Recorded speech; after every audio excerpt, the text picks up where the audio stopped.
महाराज वर्णन करतात. द्वापार योगी आगणमुक्त पूजन. द्वापार युगामधलं म्हणजे भगवान कृष्णाच्या काळातलं घ्या साधन देवप्राप्तीचं. रामाच्या काळात यज्ञ केल्यानंतर देव भेटायचा, कृतयुगामध्ये जंगलात गेल्यानंतर देव भेटायचा. आता कृष्णाच्या काळात देव कशाने भेटायचा तर आगणमुक्त पूजन, रात्रंदिवस भगवंताची पूजा केल्यानंतर देव भेटायचा. महाराज आम्हाला पूजा करायला सुद्धा टाइम नाही या धावपळीच्या युगामध्ये. भरपूर संकट आहे, भरपूर लेकरा बाळाची पळापळी आहे आणि त्या पळापळीच्या युगामध्ये पूजेला सुद्धा टाइम नाही. सोपं सुलभ साधन संसार करत करत एखादं साधन सांगा की देव प्राप्त होईल. महाराज वर्णन करतात नामसाराचे ही सार. तुम्हाला संसार करत करत लेकरा बाळात राहत राहत तुम्हाला देव प्राप्त करून घ्यायचा ना तर ह्या कलियुगातलं सगळ्यात सोपं साधन आहे नामसाराचे ही सार. देवाचं नाम घ्या. लोक म्हणले किती सोपं आहे. महाराज वर्णन करतात नाम संकीर्तन साधन पै सोपे हे जळतील पापे जन्मांतरीचे. जळतील पापे जन्मांतरीचे. जळतील पापे जन्मांतरीचे. नाम संकीर्तन साधन पै सोपे जळतील पापे जन्मांतरीचे. जळतील पापे जन्मांतरीचे. जळतील पापे जन्मांतरीचे. नाम संकीर्तन साधन पै सोपे. नाम संकीर्तन साधन पै सोपे. नाम संकीर्तन साधन पै सोपे. हो नाम संकीर्तन साधन पै सोपे. जळतील पापे जन्मांतरीचे.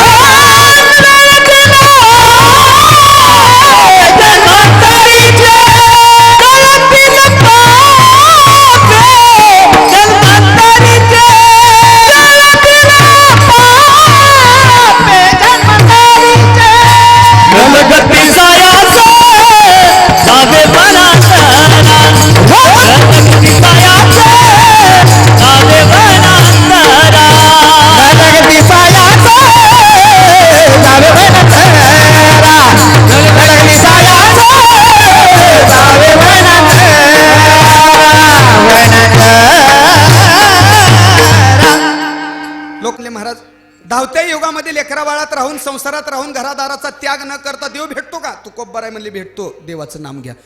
महाराज म्हणले देवाच्या नामानं देव भेटतो. एवढं देवाचं नाम सोप. महाराज म्हणले नाम संकीर्तन साधन पै सोपे. सगळ्यात सोपं साधन देवाचं नाम आहे. काय होतं घेतल्यावर जळतील पापे जन्मांतरीचे. एका जन्माचं पाप निघून जात नाही, अनेक जन्माचं पाप. महाराज म्हणतात याला कुठल्या सायासाची गरज नाही. नलगती सायास जावे वनांतरा. वनांतरा वनात जायची गरज नाही, सायास करायची गरज नाही, काही करायची गरज नाही. काळवेळ नाम उच्चारिता नाही. दोन्ही पक्ष पाय उद्धरती. काळाची वेळाची याला गरजच नाही. कुठं पण तुम्ही देवाचं नाम घ्या. लोकांनी प्रश्न केला म्हणले महाराज देवाचं नाम घेतल्यावर देव भेटतो का. आणि देव भेटलाय काय होतंय. काय होतंय हरी आला हातान मग भय चिंता. अरे देव भेटणं म्हणजे देव हातात आल्यावर कसली भयन कसली चिंता. याचा अर्थ कसलं जीवनामधले दुःख येणार नाही, कायम सुख येईल. पण देव घरात आल्यानंतर मग देव येतो कशानं तर देवाच्या नामानं. लोकांनी प्रश्न केला म्हणले महाराज देवाचं नाम सुद्धा घ्यायला टाइम नाही. आता ऐका बरं का मुद्द्यावर यायचं आहे.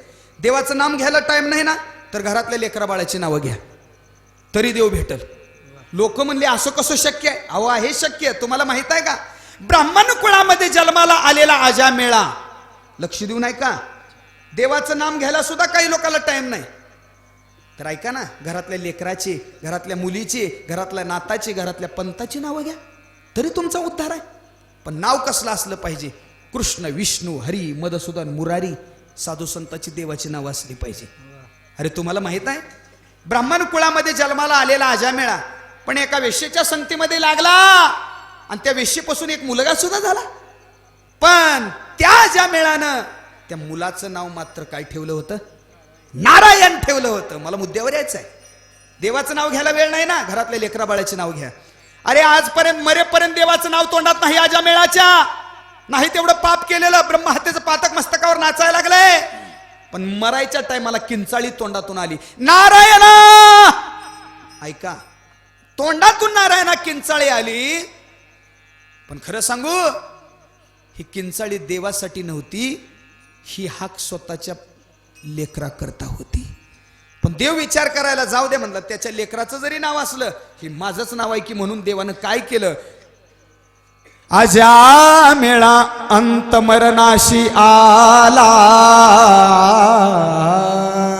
शेवटच्या श्वासापर्यंत आलाय, तोवरी स्मरला नाही तुझं देवा, तोपर्यंत तुझं स्मरण केलं नाही, पण प्राण जाते वेळी म्हणे नारायण, त्यासाठी विमान पाठविले. देवा मरेपर्यंत तुझं नाव घेतलं नाही त्या अजामेळाने, मरायच्या टायमाला नारायणा म्हटला आणि तू त्यासाठी विमान पाठवला, पण ती नारायणा नाव तुझं नव्हतं की रे देवा, त्याच्या लेकाचं होतं. देवानं सांगितलं कोणाचं का असना, पण ती माझंच आहे का नाही.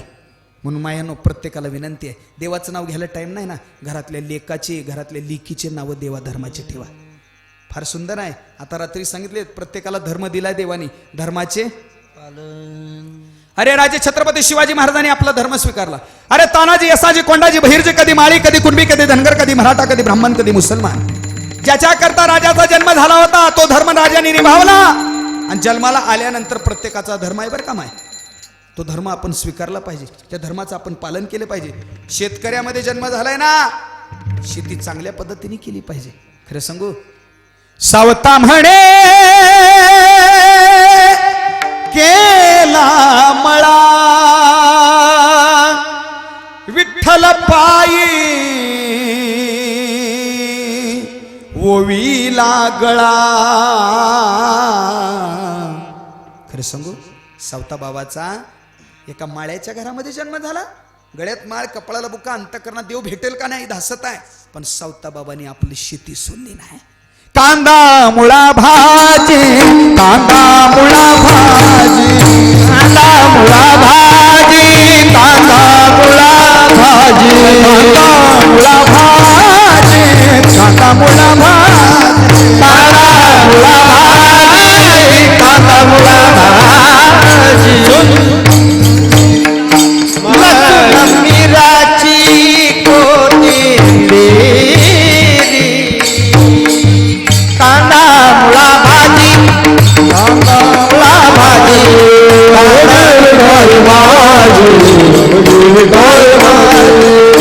अवघी विठाई माझी, अवघी विठाई माझी, सनाडा विहीन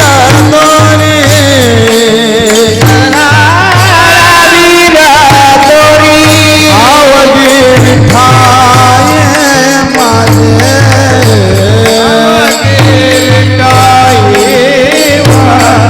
कांदा मुळा भाजी, कांदा मुळा भाजी, अवघी विठाई माझी, अवघी विठाई माझी, अवघी विठाई माझी, अवघी विठाई माझी.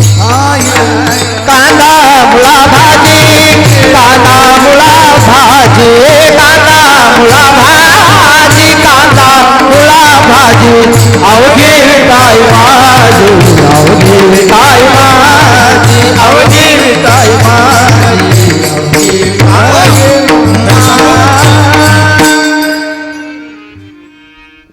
आपण काय जशाच्या तसे ठेवून आपल्याला जमणार नाही होत तेवढी. ऐका माय, सावता महाराजांचा माळ्याच्या घरामध्ये जन्म झाला, आपला धर्म निभावला. माईनं माईचा धर्म निभावला पहिले जुन्या काळात होतं. खरं सांगू, राजा ऐऱ्या गायऱ्याच्या पोटाला जन्माला येत नसतात, त्या माईनं तो धर्म निभावला, माई पण धर्म निभावला. अरे ज्या वेळेस छत्रपती शिवाजी महाराज माईच्या पोटामध्ये होते, आईच्या पोटामध्ये होते, त्यावेळेस त्या आईनं स्वतःचा धर्म निभावला. साधू संतांची पुस्तकं वाचावं, देवाधर्माची पुस्तकं वाचावे, वीरांची शूरांची पुस्तकं वाचावी. परिणाम, राजे जन्माला आल्यानंतर सुद्धा देवदेशान धर्मा पायी प्राण घेतल हाती, देवदेशान धर्मा पायी प्राण घेतल हाती, शूर आम्ही सरदार आम्हाला काय कुणाची भीती. खरं सांगू, ज्याच्या करता राजांचा जन्म झाला ते राजाने हातामध्ये घेतलेला आहे. माईचा जन्म झाला, लेकरा बाळांचं पालन पोषण केलं पाहिजे. प्रत्येक महिलेचा धर्म आहे उठल्याबरोबर सकाळी नवऱ्याचं दर्शन घेतलं पाहिजे. प्रत्येक महिलेचा धर्म आहे. घेताव का नाही? ए धोंडा मावशी, मावशी झोपल्या का काय? अगं माझ्या जागे आहेत की. प्रत्येक महिलेचा धर्म आहे उठल्याबरोबर नवऱ्याचं दर्शन घेतलं पाहिजे. आणि खरं सांगू, हात जोडून माफी मागून नवऱ्याचा सुद्धा धर्म आहे. ती बिचारी आपल्याकरता घरादाराचा, गावाचा, सगळ्यांचा त्याग करून आपल्याकरता आले ना, तर आपला सुद्धा धर्म आहे तिची चांगली जोपासना झाली पाहिजे. नवऱ्याचा धर्म आहे बायकोची जोपासना झाली पाहिजे. या दोघी नवरा बायकोचं कर्तव्य आहे लेकराचं पालन पोषण त्याच्या पायापर्यंत उभा आपण केलंच पाहिजे. काय पण करून प्रत्येकाचा धर्म आहे, पण लेकराचा सुद्धा धर्म आहे. मायबाप शिकवतात ना, आपण चांगलं शिकलं पाहिजे. लेकराचा धर्म आहे. पण काळ गेलाय. जुन्या काळातल्या माई, जुन्या काळातली बाप फार सुंदर हो. काळ राहिला ना सध्या. जुन्या काळामधल्या माई आपला आपला धर्म निभावायच्या. राजे उगीच बनत नाही, ज्ञानोबरा उगीच बनले नाहीत, तुकोबरा उगीच बनले नाहीत. त्यांच्या माईची कुस पवित्र होती म्हणून अशी लेकरं जन्माला येत असतात. एकदा जोरात टाळी वाजवा. अरे राजे सिंहासनावरती आरूढ झाले ना.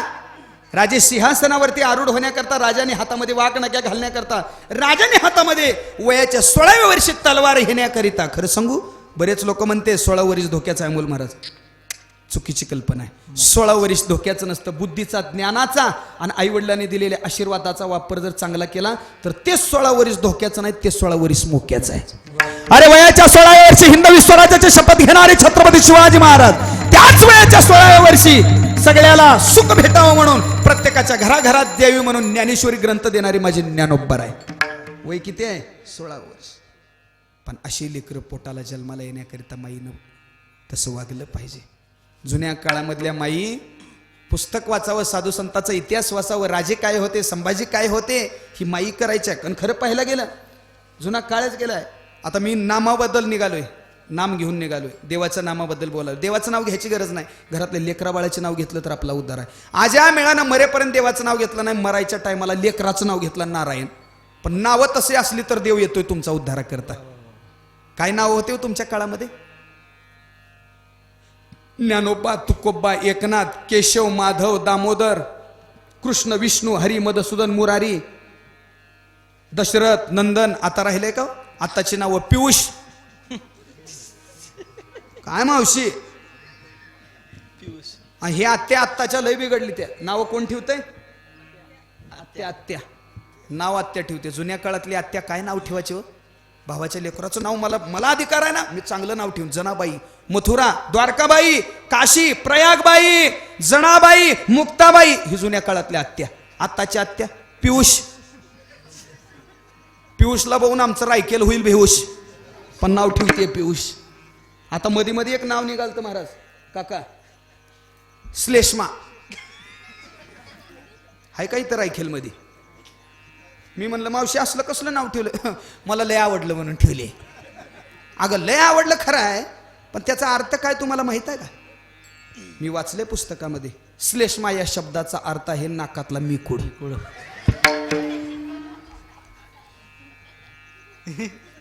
मी मनाचंच बोलणाऱ्यापैकी नाही. अरे अर्थ तर काढा त्याचा, मग लेकरा बाळाची नावं ठेवा. मध्ये मध्ये एक नाव प्रगट झालतं बघा. कोणतं?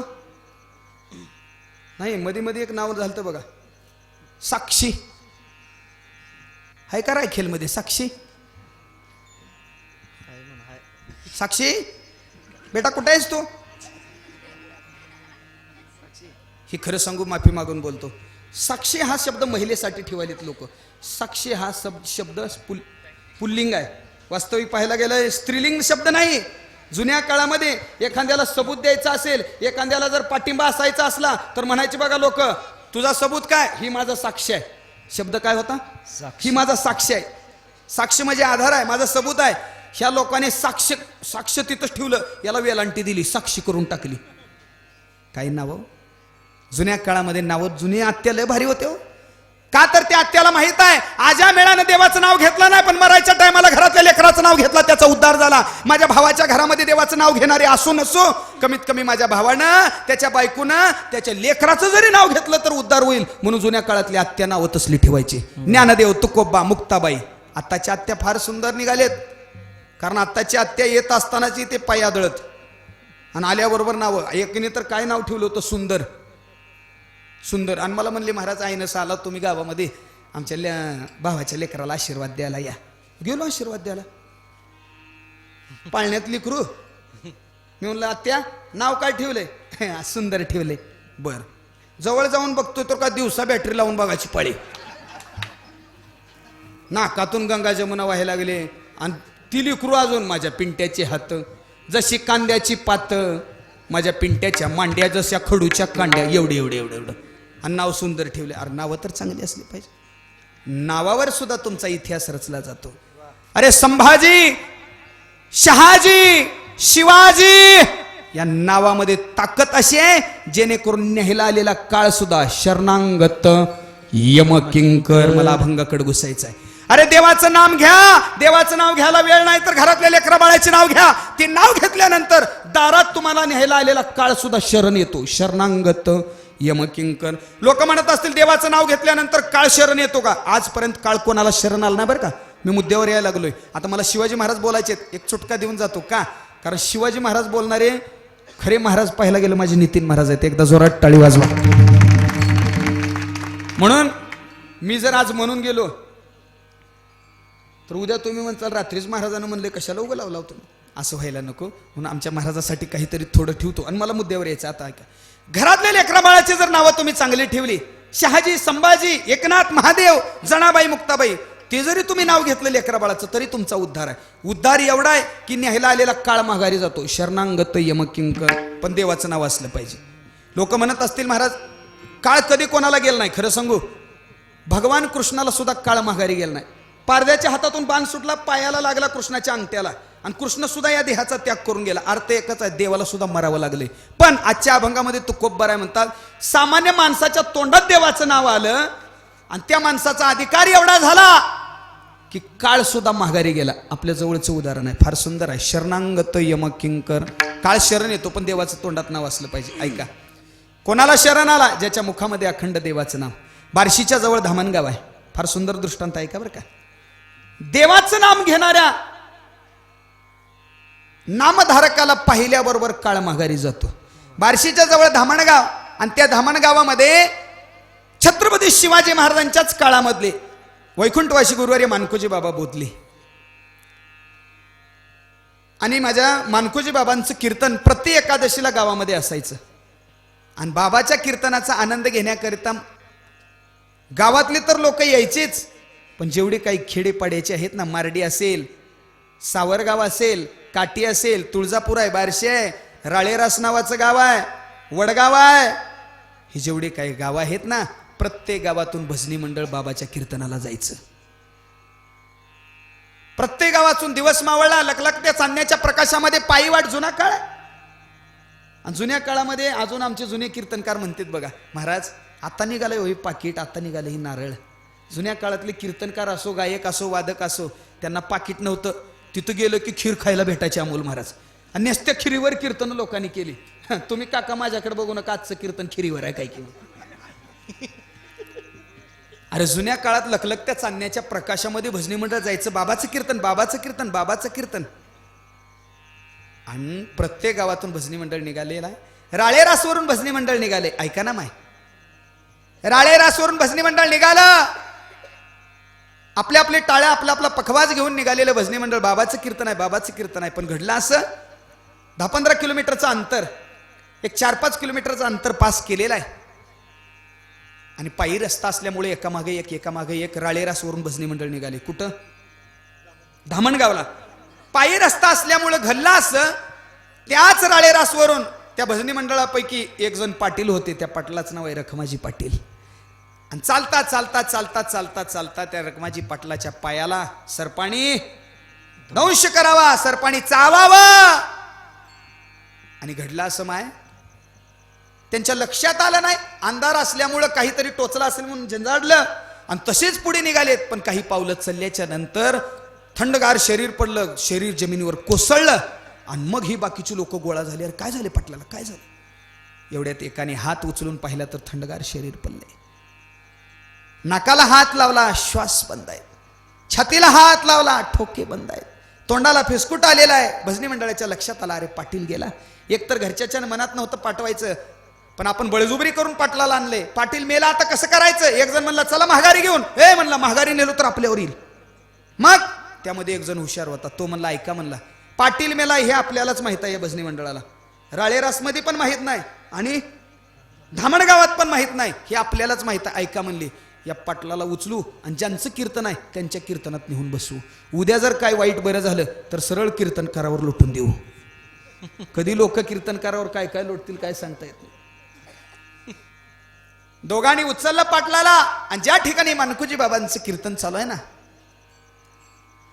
त्या कीर्तनामध्ये आणून त्या कडच्या खांबाला टेका देऊन बसवलेला आहे.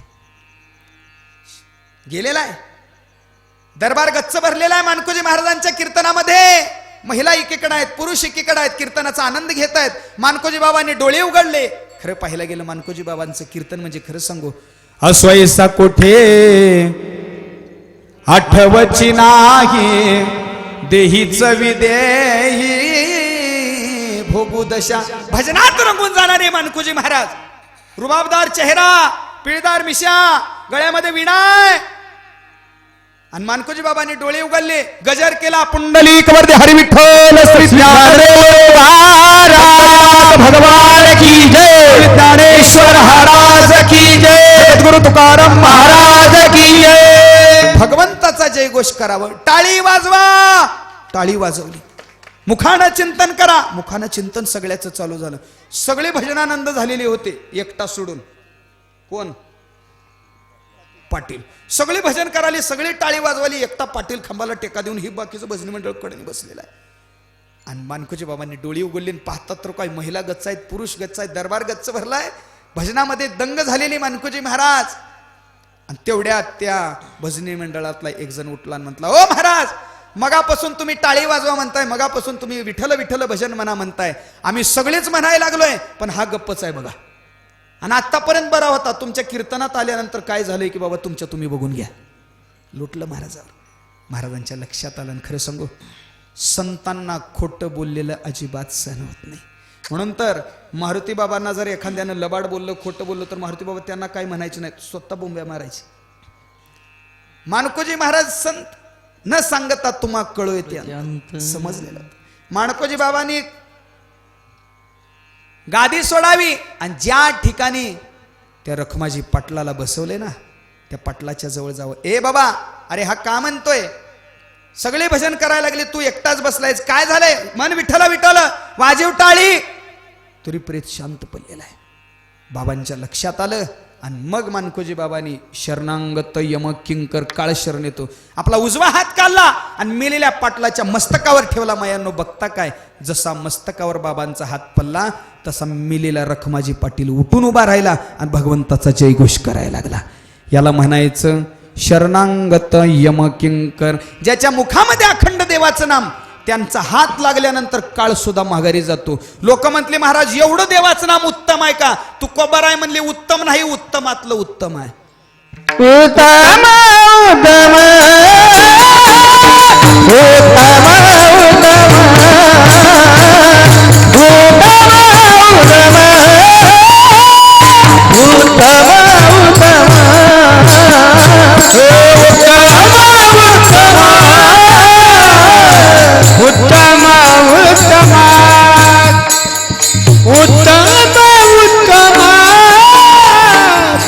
उत्तम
हे बोला पुरुषोत्तम. लोकांनी प्रश्न केला तुकोबार आहे, तुम्ही म्हणता देवाचं नाम चिंतन केल्यानंतर न्यायला आलेला काळ हात लावल्यावर माघारी जातो, एवढं देवाचं नाम उत्तम आहे का? तुकोबार आहे म्हणले नुसतं उत्तम नाही, उत्तमातलं उत्तम आहे. उत्तमा उत्तम म्हणून या वाचेनं अखंड त्या देवाचं नाव घेत चला, साधू संतांचं नाव घेत चला. अरे ज्या अर्थी माझे छत्रपती शिवाजी महाराजांनी वयाच्या 16व्या वर्षी हिंदवी स्वराज्याची शपथ घेतली, त्या वर्षी छत्रपती शिवाजी महाराजांच्या आईनं रात्रंदिवस साधू संतांचं नाम घेतलेलं आहे. अरे जगद्गुरु तुकोबारांची संगत घडली. खरं सांगू तुम्हाला, तानाजी, असाजी, कोंडाजी, बहिर्जी, कधी माळी, कधी कुणबी, कधी धनगर, कधी मराठा, कधी ब्राह्मण, कधी मुसलमान, कधी महार, सगळ्याच समाजाची पोरं माझ्या राजाच्या सोबत होती. अरे पोरं 400 तयार झालेला आहेत. एक एक मावळा जायचा, एक एक गड आणायचा, एक एक मावळा जायचा, एक एक गड आणायचा. गडाची संख्या 10 झालेली आहे, 10ची 20 झालेली आहे, 20ची 30 झालेली आहे. नव्हे नव्हे तर संपूर्ण महाराष्ट्रामध्ये एकच आनंद होता. गड्यांनो राजा किर झाला,